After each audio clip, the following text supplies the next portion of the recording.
Welcome to the Deep Dive, your shortcut to being well-informed. Our mission today, as always, is to sift through some really fascinating sources, pull out those key insights, and kind of help you cut through the noise to get to those aha moments. And today, we're diving into something pretty intriguing, what our source material calls UFO evidence in the Bible. Oh. Now, just to be clear, we're not here to preach or, convert anyone. This is purely an investigation. Exactly. Yeah, this isn't about theology lessons or trying to discredit sacred texts. Not at all. Instead, we're going to look at some parts that maybe for the casual reader just don't seem to make much sense. We'll try to demystify them using a more modern lens, maybe even a scientific one. Right. It's really about the freedom to ask questions, isn't it? To look beyond maybe what we've always been told and maybe uncover some surprising things that might just shift your perspective a little. So yeah, get ready to explore some pretty deep questions about texts many of us think we know inside out. Okay, so when we hear UFO evidence, I think most people, myself included, immediately picture like flying saucers, right? The sources we're looking at seem to suggest a much broader definition. What exactly are we talking about when we say ufology in this context? That's a great starting point because you're right. The term ufology, or OVNI in Portuguese, where some of this research originates, it goes way beyond just unidentified flying objects. Our source expands it to basically any manifestation. Think lights, portals, strange sounds, sonic vibrations, even holographs, or, even just unusual natural phenomena that we can't quite explain with our current science or with the standard explanations we're usually given. And what's really interesting here, I think, is how often the conventional explanations are presented almost like dogma, things you just shouldn't question. You sometimes hear, oh, it's a sin to question this. But this deep dive, it invites us to do the exact opposite, question everything that feels a bit off, challenge those narratives. So the big takeaway from the source here seems really profound then. It's saying these ancient texts, which we often read as stories of miracles or divine acts, they could actually be describing encounters with, other intelligences. That completely reframes how we might see history. Precisely. It opens the door to considering that maybe certain events, certain beings described, weren't just divine interventions in the way we usually think. They might involve other races, other forms of consciousness entirely. Okay, let's really get into it then. And we're better to start than, the very beginning. Genesis. Our source apparently finds some pretty fascinating inconsistencies right there. Yeah, it's crucial to understand the Bible as we have it today. It didn't just fall out of the sky perfectly formed. It was put together over a long time. Different versions exist. Some traditions have 66 books, others 73. The first 5 books, the Pentateuch, well, according to our sources, let's say unconventional dating methods, which draw on some specific ancient interpretations, they might have started being written way, way back, like 60,000 years BC. Whoa, wait, 60,000 BC? That's radically different from the usual timelines. It is. It completely reframes the historical context. And interestingly, the source points out that whenever you see a theophany, a direct manifestation of God in the Old Testament, the writer often seems confused, almost struggling to put into words what they're seeing. Okay, so that confusion, the source suggests, it even bleeds into the main creation story itself. Absolutely. And this leads us straight to a pretty significant contradiction right there in Genesis. There seem to be 2 distinct creation stories. You've got Genesis chapter 1. Creation is perfect, no mention of sin, male and female created together. God looks at it all and saw that it was good. Simple, clean, then boom, Genesis chapter 2. Suddenly, it's a different story. Man is created first. He's lonely. God apparently needs to rest. Which, makes you wonder, why would an all-powerful God need a break? Yeah, that's always been a bit of a head-scratcher. Right. And then Eve is made from Adam's genetic material, his side or rib. So why did God need, physical material for Eve, but not for Adam, who was just made from dust? And it's only in chapter 2 that you get the serpent, sin, the boot, from paradise. Yeah. It's a whole different vibe. That's a massive difference the source is highlighting. So instead of one smooth divine act, the source is saying, these 2 accounts might show what? Different authors, different intentions. And what about that famous line, let us make man in our image?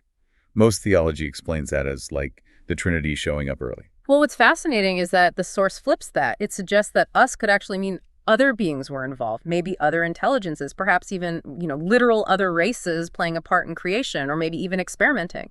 It challenges that single divine creator idea pretty directly. Wow. Okay. And the questions don't stop there. Yeah. Right? The Cain and Abel story also brings up some weird points about who else was around. Exactly. Think about Cain and Abel. Cain's the farmer. God rejects his offering. Abel's the shepherd. God likes his. Cain kills Abel. Standard story so far. But then when Cain is cursed to wander, he says he's scared that the first man who finds me will kill me. Right. Who are these other men? If it was just Adam, Eve, and Cain left, Yeah. who's he worried about meeting? Precisely.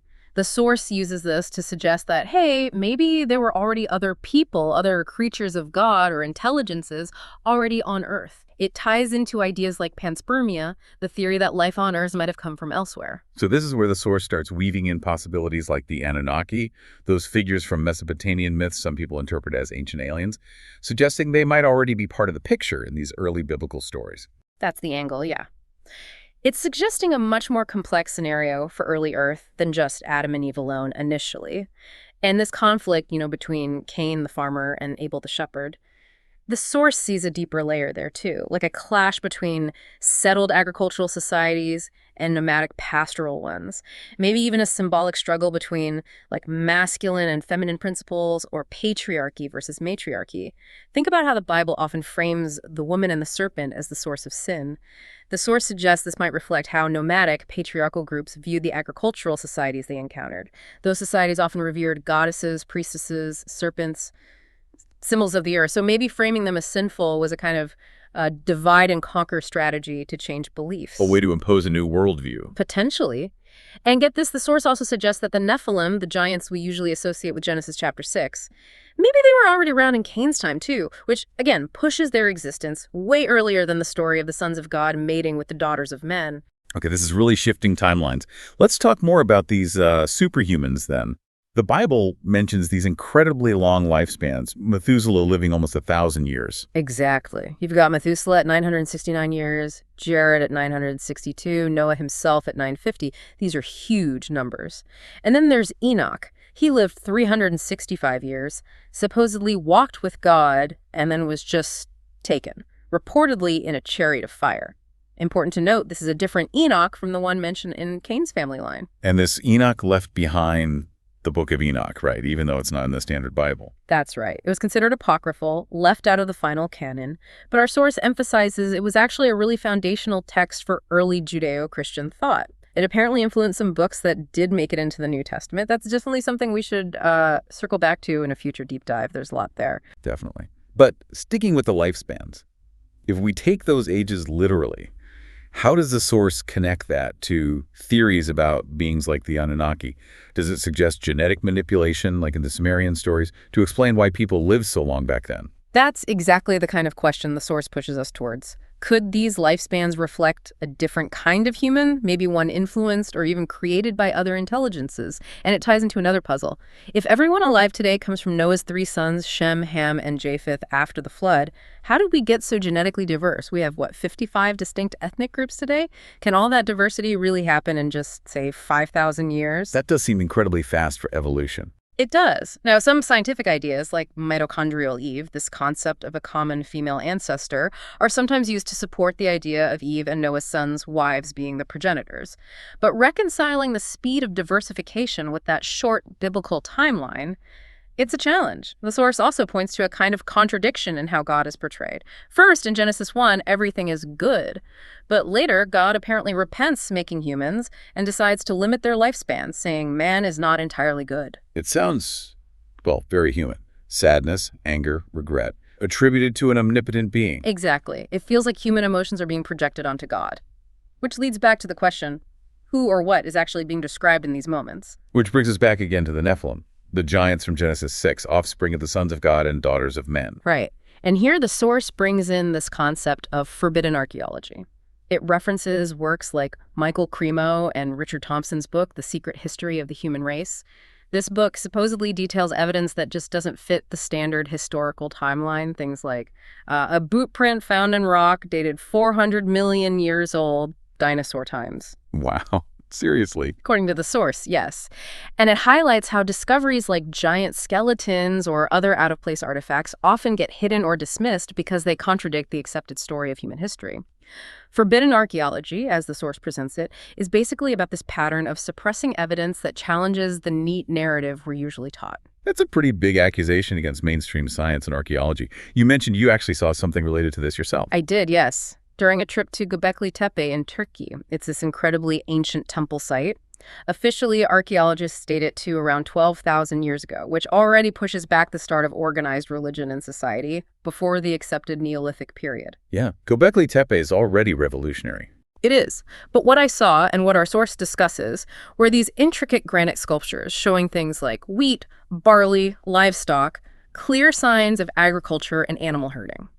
This implies those practices existed much earlier than the 12,000-year date suggests. The archaeologist guiding us actually admitted, sort of off the record, that the site was likely over 40,000 years old. 40,000. 40,000. And he indicated that a lot of evidence backing this up was basically kept hidden, packed away in wooden boxes. It really drove home how findings that shape up the standard history can just disappear, and how people who question it get sidelined. Okay, so connecting this back, if history might be much older and potentially suppressed, how does this affect our view of Bible stories? Are we looking at miracles or misinterpreted technology? Let's take Sodom and Gomorrah. You have these three angels showing up to Abraham, telling him the cities are going to be destroyed. Abraham famously tries to bargain with God. And then Lot's wife looks back and turns into a pillar of salt. Who were these angels? The source suggests they might not have been angels in the traditional sense. Exactly. Were they maybe dimensional beings? Or perhaps, linking back, were they Anunnaki? Maybe involved in protecting or eliminating a specific genetic line. The source posits this idea of an Adamic genetic line, a specific human lineage from Adam that was important. Maybe salvation in these stories wasn't about moral sin, but about preserving certain genetics for humanity's future development. Its leap within the Earth system, as the source puts it. That's a very different take on salvation. And what about demons, fallen angels? According to our source, the whole idea of literal demons or fallen angels, it's basically a construct. Something created by organized religions, perhaps, to install fear and guilt, to maintain control. Think about it. Why would an all-loving, all-knowing God create an enemy figure? It seems contradictory. In fact, the source points out that Yahweh, or El Shaddai, sometimes called Lord of Hosts, was actually seen as quite fearsome and destructive by neighboring peoples like the Philistines or Canaanites. A very different picture from the God presented in the New Testament. Completely different.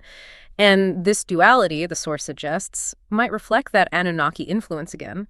Think of the Sumerian tablets. You have Enlil, often seen as harsh, destructive, wanting to wipe out humanity with the flood. And then you have Enki, more benevolent, the one who supposedly warned Noah to build the ark. So a good God, bad God dynamic. Kind of. And maybe that duality plays out in the Bible, too, like in the Cain, farmer rejected, and Abel, shepherd accepted lines.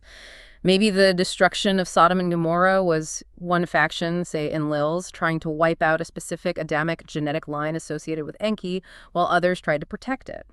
This reinterpretation adds so many layers. Okay, let's shift to the Exodus. Another story packed with seemingly impossible events. The source brings up the whole enslavement aspect first. It does. It asks some practical questions, like how could a whole people be enslaved in Egypt for 400 years and somehow not intermingle much with the Egyptians, maintain distinct identity? And, crucially, where is the Egyptian archaeological record of this huge Hebrew slave population? There's scant evidence they built the pyramids, for instance. That's a common point raised by historians, the lack of Egyptian records. Right. And the source pushes it further. The pyramid's construction seems to require more than just manual labor anyway. And if the Hebrews did have those kinds of advanced building skills, why didn't they build anything comparable once they got to the Promised Land? Good point. And beyond the historical questions, there's the journey itself, the pillar of cloud and pillar of fire. Yes. The pillar of cloud by day, pillar of fire by night, guiding them. The source asks, could this have been some kind of gigantic craft, a ship, maybe, showing them the way, not just a mystical phenomenon? A technological guide. Possibly. And then there's the food, the manna and quail appearing in the desert. The Israelites are complaining they're starving, right? Yeah. But they also apparently reminisce about having food and drink in abundance and meat to eat back in Egypt. So the source asks kind of pointedly, what kind of slave lives in abundance like that? It suggests a possible contradiction in the narrative. Interesting. Okay, and then we have the artifacts like Moses' rod. Yes. Moses' rod, and Aaron's too. They turn into serpents. Aaron's serpent eats the Egyptian magician's serpents. Instead of magic, the source frames these as potential artifacts, like pieces of advanced technology that outperform the Egyptians' tech. Not magic wands, but maybe advanced devices. That's the interpretation offered. And the burning bush experience, where Moses talks to God and hears, "I am who I am." The The source connects this to experiences studied within Dakela, that's our research group, looking into these phenomena. They see it as potentially tapping into the I am frequency, suggesting it might involve advanced tech combined with specific mental training or consciousness states, rather than just a bush spontaneously catching fire and talking. So, the burning bush as an interface almost, a technological and consciousness event, and that's quite a leap. And finally, the Ark of the Covenant. Yes, the Ark. Its description is incredibly specific, isn't it? The precise measurements, acacia wood lined inside and out with gold, the cherubim on top where God supposedly spoke from. The source looks at all that detail and suggests it sounds less like a simple religious object and more like a gigantic artifact or a complex technological apparatus. A machine of some kind. Potentially. Think about the stories around it. When the Philistines capture it, they're struck down by plagues, boils, tumors, until they desperately send it back. This implies it was incredibly powerful, dangerous, maybe even radioactive, and perhaps personalized. Only certain people, the Levites, could handle it safely following strict protocols. Like operating instructions for dangerous tech. Exactly. So the Ark, along with all those detailed laws given in Leviticus and Deuteronomy, the source sees these not just as religious rules, but as a kind of technological and social toolkit, given to a nomadic people to help them build a society, establish an identity, and be guided perhaps by this technology and the intelligence behind it. Wow.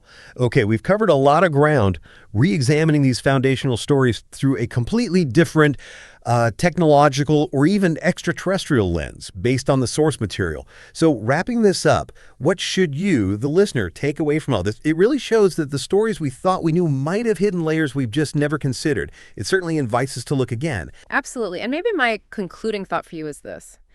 Next time you read the Bible, or any ancient text really, try stepping back from the purely traditional theological interpretations for a moment. Our research group, Dakela, we firmly believe God is the creator. For us, God isn't just faith, it's a matter of knowing. And this ultimate creator is pure love, ethical, perfect. So if you read passages where the God being described acts in ways that seem contradictory to that, showing jealousy, anger, regret, needing rest, maybe ask yourself, okay, what manifestation is this? What's really happening here? It might just be an unidentified phenomenon, something that requires a different kind of look, a closer analysis perhaps.